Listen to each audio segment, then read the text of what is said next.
Halo viewers Indo Posko Channel, jumpa lagi di Kopi Pahit, komentar peristiwa paling hits. Ini ada rubrik milik indoposko.id dan Indoposko Koran. Kali ini kita akan mengangkat tema tentang booster yang lagi sedang diupayakan dan digencarkan oleh pemerintah supaya bagaimana caranya penduduk Indonesia semua mendapat vaksinasi booster. Bersama kita kali ini di sebelah kanan saya ada Direktur Indoposko, Bapak Syarif Hidayatullah. Selamat malam Pak Popler. Di sebelah kiri saya ada Bang Aro, pemimpin redaksi Indoposko. Halo viewer. Sehat semua ya? Sehat ya. Alhamdulillah sehat. Jadi kita habis menyelesaikan deadline kita, badan lelah, letih, tapi demi viewers kita, demi pecinta Indoposko kita tetap harus semangat memberi informasi melalui perbincangan kita. Karena kita hari ini mengangkat tema tentang booster, kita ketahui bahwa Omikron sudah masuk Indonesia. Pertahanan kita harus semakin kuat, benteng-benteng kita harus semakin kuat, benteng vaksinasi satu udah, vaksinasi kedua udah, benteng ketiga adalah booster, mungkin nanti ada benteng-benteng selanjutnya sampai berbenteng-benteng ya. Nah, Bang Aro sekarang gimana informasi terbaru tentang booster itu ada apa sih, Bang Aro? Ya tadi seperti yang sudah dijelaskan oleh Pak Flobert, per tanggal 12 Januari 2022 itu pemerintah sudah mulai booster untuk vaksin ketiga untuk penguatan. Tapi tidak semua masyarakat, ada beberapa yang dikategorikan dikhususkan untuk lansia dengan penderita COVID. Prioritas mereka ya, dulu ya. Betul. Karena mereka yang paling rentan. Tentunya mereka juga sudah vaksin pertama, dosis pertama sama kedua sebelum ini booster. Kalau belum vaksin ya nggak boleh. Iya betul. Ini sangat menarik sekali sebenarnya. Jadi menarik ketika pemerintah mempercepat program booster ini. Meskipun baru sebatas lansia dengan komorbid lah ininya. Beberapa negara juga sudah menjalankan itu ininya, ya seperti Amerika, Kenya, kemudian Israel, Singapura juga sudah booster, Prancis, Inggris, dan kita selangkah mengikuti beberapa negara yang memulai booster itu. Ya mungkin tadi yang dibilang Pak Aro juga, percepatan vaksin, percepatan booster, karena ini ada beberapa aspek yang harus dijaga. Misalkan, ya pertama kan menambah sistem vaksin, kekebalan vaksin yang ke-1, kedua, terus yang kedua juga akan menangkal nih varian-varian yang akan datang, karena kan si COVID ini kan bermutasi terus. Nah variannya berganti-ganti, sedangkan kita nggak tahu apakah ya mungkin kayak kemarin yang terbaru itu ada pasien kena Omikron, nah itu ternyata pernah divaksin 2 kali dengan jenis Sinovac atau apa. Tapi tetap kena. Nah dari varian tadi dia bermutasi, itu alasan yang kedua. Yang ketiga mungkin geliat ekonomi ini jangan sampai turun lagi. Nah sehingga nggak sekedar di booster secara pendapatan materi, tapi pribadinya juga harus di booster. Nah, kayak gitu. Jadi yang diperkuat nggak cuma ekonomi ya, tapi coba kesehatannya. Karena orang sakit kan nggak bisa kerja. Kalau orang nggak bisa kerja, ekonomi lumpuh. Tuh. Ya kan? Gimana lagi? Nah, jadi 3 aspek itu yang dikejar sama kita nih saat ini. Tapi sebenarnya hubungannya kuat nggak sih ya antara booster dengan Omikron? Kan tapi sebenarnya begini sih, sebelum Omikron masuk pun atau Omikron terkonfirmasi, kita yang udah berencana memberikan booster. Iya. Nah kebetulan ada Omikron datang, makin kencang aja ya rencana pemerintah untuk memberi booster itu kan. Sebenarnya sejauh ini seperti tingkat infeksi Omikron di Indonesia ini. Nah, itu jadi menarik juga tuh Pak Flobert. Omikron ini kan varian yang benar-benar awalnya kita bentengin ya, dan akhirnya jebol juga tuh ininya. Yang dulu kita varian pertama justru yang dari Wisma Atlet tuh. dan akhirnya ditelusurin dan berasal dari perjalanan luar negeri Afrika sebagai negara yang awalnya kita protek. Jangan sampai nih negara dari Afrika masuk ke Indonesia gitu. Akhirnya jebol juga benteng pertahanan kita. Mungkin dengan adanya booster ini salah satunya ya bisa membentengi Omicron yang di beberapa negara sudah sangat menggila gitu ininya. Ya mungkin tadi yang Bang Arif cerita tuh beberapa negara nih lagi sedang kalah-kalahnya juga nih. Iya. Nah, di kita ini kan sudah ada beberapa wilayah juga yang menerapkan PPKM level 1 level 2-nya lagi. Nah, kita gimana caranya nih? Jangan sampai ke level 3. Karena begitu level 3 nggak ada lagi tuh ibu-ibu jemput sekolah, bapak-bapak antar sekolah. Nah, itu udah turun lagi tuh ekonomi tadi. Nah, terus kalau boleh dibilang tadi Omicron gitu kan.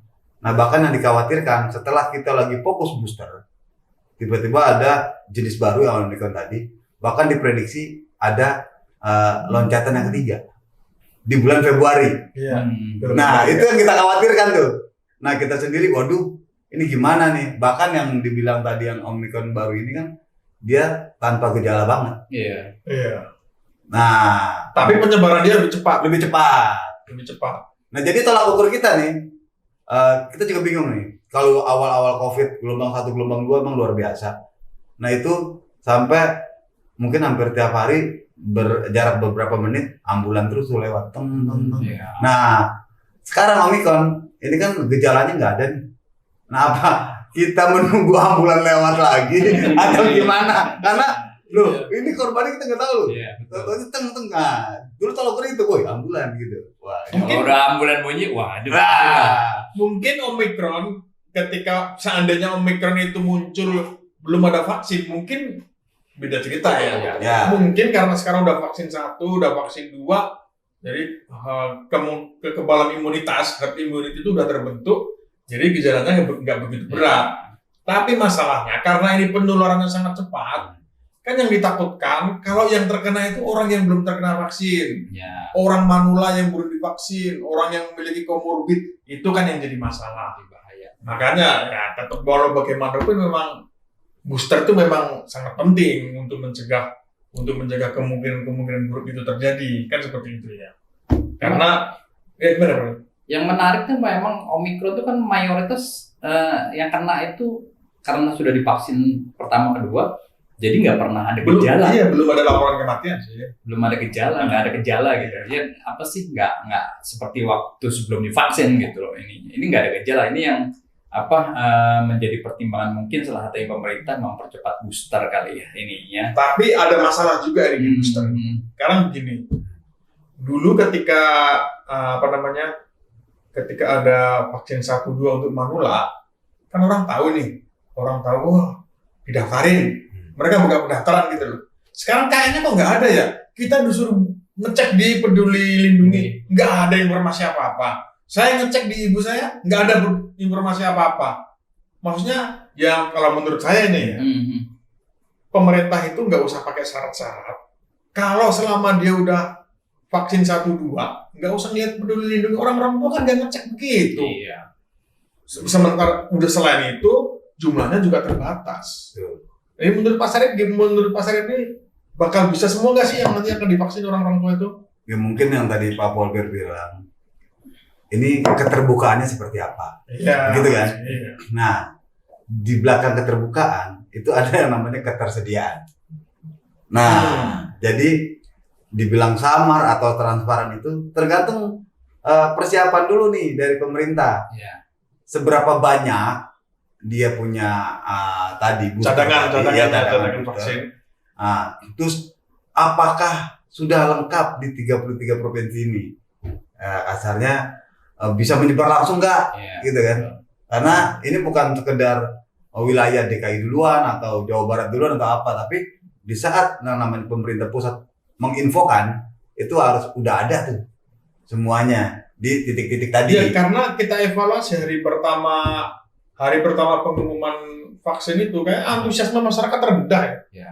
Gak begitu ya, kita pantau di puskesmas nggak begitu banyak. Memang di beberapa daerah itu Kementerian Kesehatan mensyaratkan boleh menggelar program booster itu jika dosis pertama itu mencapai 70%. 70%. Dosis keduanya 60%. Barulah boleh pemerintah atau daerah itu menggelar booster. Nah ini kan nggak semuanya mencapai target itu. Jadi ada beberapa daerah yang akhirnya tidak bisa menggelar program booster itu. Kalau bicara itu syarat di DKI Jakarta udah masuk. Iya udah masuk. Semua udah masuk hampir 90% lebih. Menjadi perbincangan menarik yang tadi bilang itu, Ber. Kok nggak begitu banyak yang ini? Emang logik kalau berbicara tentang lansia atau orang tua dan yang komorbid itu kan untuk jalan ke lokasi vaksin itu kan mungkin butuh perjuangan ya. Harusnya emang harus model itu jemput bola Atau keluarganya yang ini. Jadi petugas datanginlah rumah-rumah yang lansia yang komorbid itu mungkin lebih kena lah ini ya program. Saya antusiasme kurang tinggi ya, antusiasme manula orang-orang tua lah ya. Betul. Nah, yang dibilang tadi antusiasnya kurang tinggi, sebenarnya nih kita orang Indonesia ya, kena sekali aja tuh langsung enak banget. Dalam artian sebenarnya mereka udah pada pede dengan vaksin 1, 2. Nah, yang biasanya di kita itu, alah gue udah 1, 2 udah lama. Itu sebenarnya itu tolak ukur tuh bagusnya 1 kepedeannya tubuh. Nah, cuman kita malas belajar lagi tentang tadi mutasinya varian COVID tadi. Nah, sehingga yang orang-orang merasa udahlah ini luar biasa pedenya sampai mungkin di mana aja udah ramai sekali gitu kan. Nah, karena kepedean dia nggak mau ribet lagi tuh. Udahlah, udah 1, 2 kok kemarin udah selesai kita. Gitu, kan? Apalagi untuk booster ini gejala ikutannya tuh lebih keras daripada vaksin 1, 2. Demam, pegel di tangan, bengkak, terus nyeri, kan gejala kan lebih berat ya gitu. Mungkin itu kali ya karena ada kombinasi tadi kan. Kalau dulu kan udah pede, ada ini lagi kan. Dan mungkin yang tadi di gejala timbul tadi ya mungkin gara-gara booster ini kan lain merek. Jadi yang biasa Sinovac 1, 2 kombinasi, ada yang honolog dengan heterolog gitu. Padahal awalnya diberikan vaksin itu kan ya kalau memang udah vaksinnya Sinovac, ya udah 1, 2-nya Sinovac. Ya homolog harusnya. Nah, sekarang di kombinasi. Ada beberapa. Nah, mungkin gejalanya timbul dari situ mungkin. Ya kan Menteri Kesehatan waktu itu pernah statement ada 3 alternatif. Jadi ketika dosis pertama, kedua Sinovac, setengah untuk lansia, setengah dosis itu AstraZeneca. Ini dosis pertama, keduanya AstraZeneca, Pfizer. Terus yang terakhir dosis pertamanya AstraZeneca, terus boosternya Moderna. Tapi setengah dosis. Ini kekuatannya berbeda. Ya, karena itu mungkin untuk lansia dengan komorbid tadi ininya. Jadi nggak banyak. Itu aja sih sebenarnya. Nah, sekarang nih PR pemerintah kan banyak ya, ada mungkin yang tadi penyempurnaan vaksin anak, terus datangnya booster, datangnya lagi jilid 3 nih vaksin anak. Nah, kita bingung nih, kita mau pilih jilid 3 apa booster? Tapi gini loh, gitu ya. Angka COVID yang kemarin sempat Wakil Gubernur DKI Ahmad Reza Patria itu kan DKI paling tinggi ya COVID peningkatannya. Omikronnya. Maksudnya angka harian lah tertinggi lah, salah satu provinsi tertinggi. Dia bilang ini akibat dari Nataru, libur Natal dan Tahun Baru. Nah, ketika booster ini digelar di bulan Januari, mungkin mengantisipasi di libur Lebaran kali ya. Khawatir kan kalau di hari-hari besar itu kan pasti akan terjadi gelombang-gelombang peningkatan kan, mulai dari Nataru, Lebaran, kemudian apalagi gitu loh ininya. Itu yang mungkin mengantisipasi supaya tidak terjadi letupan tapi COVID lagi lah. Menurutku sih begini loh. Katanya tuh memang tidak ada hubungan antara orang terinfeksi dengan booster atau vaksinasi. Lu mau udah divaksinasi lengkap, kalau ketemu dengan orang kena Omikron ya kena aja. Itu tidak membuat kita kebal, tidak Aku udah divaksin nih 1, 2, 3 booster lagi udah. Wow, dari seenaknya sendiri, dia tetap kena, ya tetap kena. Tidak mempengaruhi gejala. Cuma gejalanya dia nanti lebih rendah, lebih ringan kan kayaknya begitu sih ya. Jadi dia lebih efeknya nggak begitu berat lah. Apa jadinya yang kemarin joki vaksin? Joki vaksin. Berapa kali itu 16 kali bisa 16 kali. Sulawesi Selatan tuh. Jadi dia Apa nggak kuat banget itu? Dia sekali jadi joki ada yang dapat dikasih 50.000, ada yang dikasih 500.000. Mungkin COVID itu begitu ini kan mental aja kan? Udah mental. Udah saking kuatnya 16 kali di vaksin. Ini efeknya tuh pasti nggak bagus karena kan melebihi dosis. Ya itu. Tapi nggak overdosis ya. Nggak overdosis. Iya, overdosis. Apakah itu overdosis apa semakin kuat? Itu aja pertanyaannya.